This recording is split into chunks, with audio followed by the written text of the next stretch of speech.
Uno man sa kadi sang ini. Hello guys, good morning. Sang kadi sang kini. Ay, nabubuang na si Inday Marian.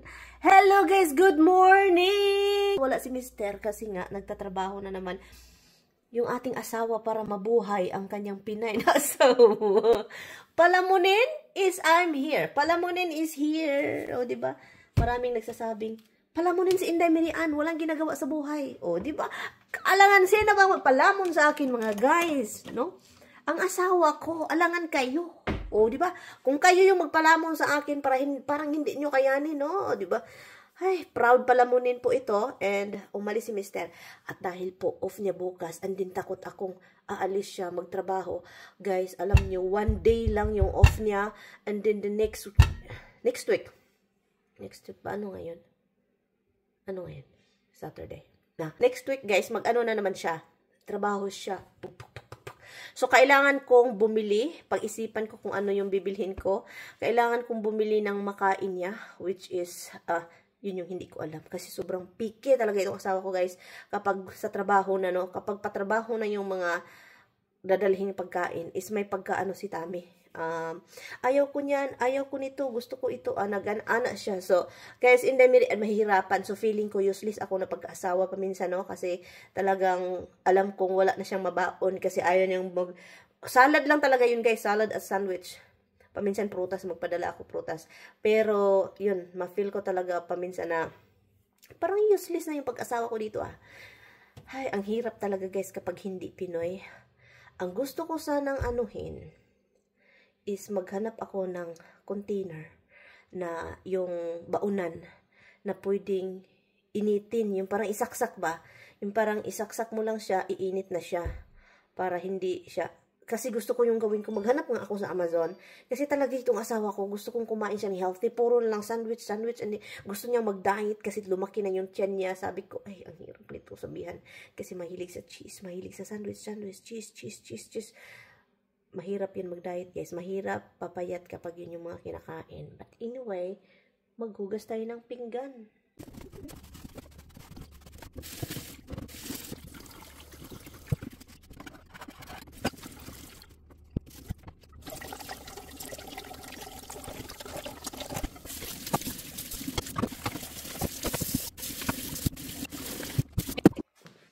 Dahil andito tayo sa garahian, guys. I-check natin yung gulong. Baka flat ata ito. Iwan ko, hindi ko mag-gets kung bakit palaging flat. Aalis po ako mamaya. Mamaya na tayo alis, pero check muna natin yung gulong. At lagyan natin ng hangin.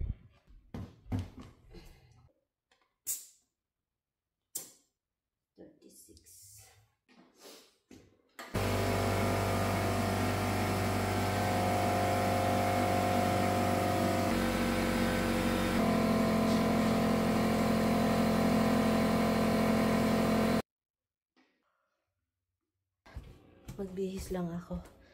Ay, ito talaga yung pinakaayaw ko, guys. Yung aalis ako ng bahay.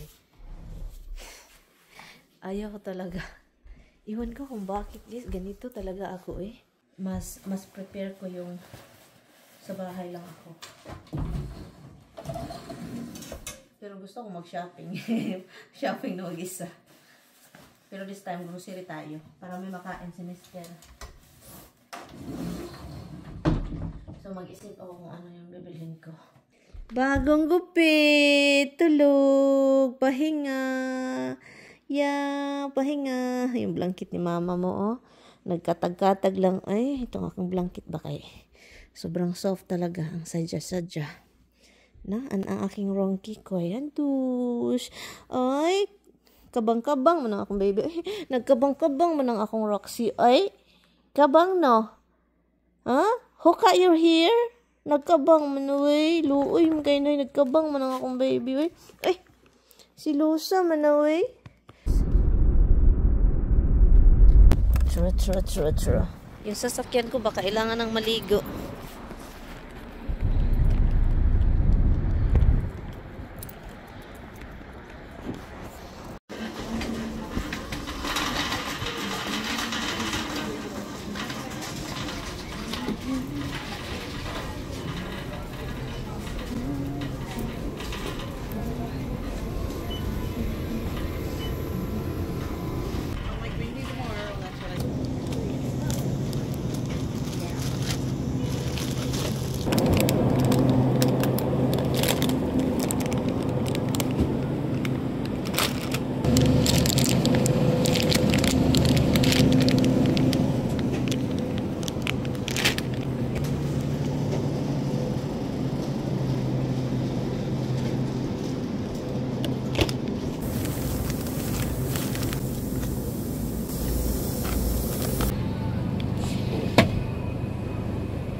Yan, tapos na tayo dito guys. So, uwi na tayo, no?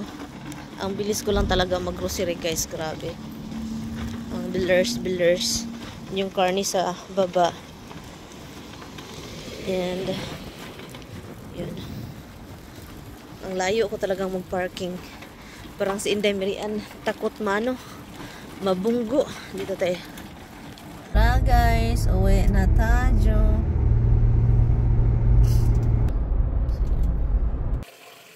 Makamura kasi kami guys kapag bumili kami ng maraming manok.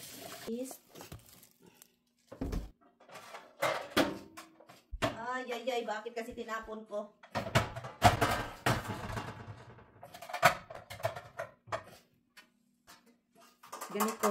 Ganito, pero hindi siya stainless steel na katulad nito. Ano po siya? Iba yung material. Iba siya. So, kaya tinapon ko. Adoy, naku, nakalimutan kong bumili ng extra. Kaloka. Yun, magpapasaya na ito sa mga aso. Aso po siya, no? Well, actually, sa pusa, sa aso na talaga ito, guys.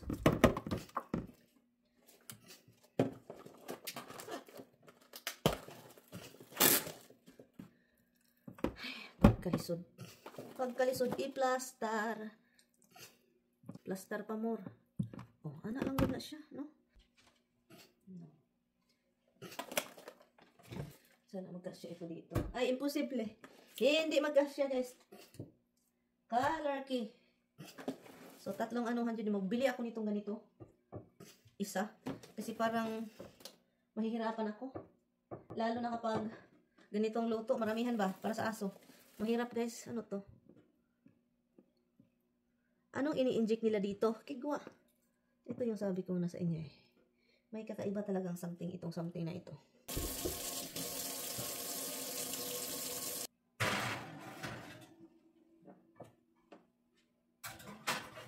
So, hindi ko alam kung anong oras si Tami makauwi, pero baka maghintay ako, baka meron yung dala. I'm not sure, hindi ako mag-expect kasi, you know, alam nyo na, kung mag-expect tayo na may dala, and then, wala palang dala, so, dismayados Inday Mirian, no?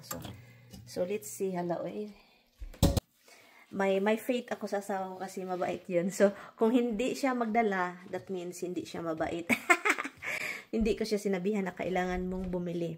Pero, quiet lang ako. So, let's see kung meron siyang dala. Idi, wow, no? Hala, nandito na. Where is my Jollibee?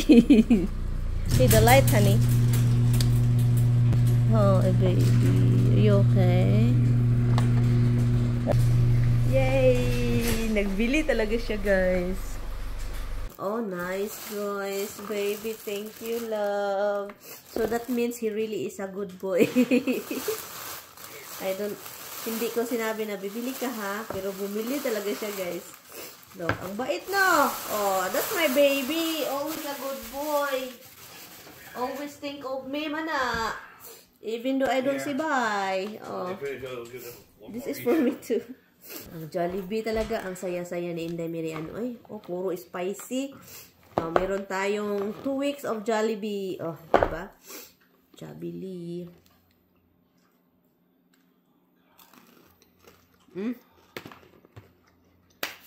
Sarap. Ang chicken dito, malaki. Hindi katulad sa KFC. Pero ito siya, kumpara sa Pinas, ang liit sa Pinas. Plus gravy, guys. Ang lalaki, oh. Abunda. Dito sa US, ng gravy. Sa Pilipinas kasi, every time you order, ang liliit. At saka ngayon, paper box na ba ang lagayan.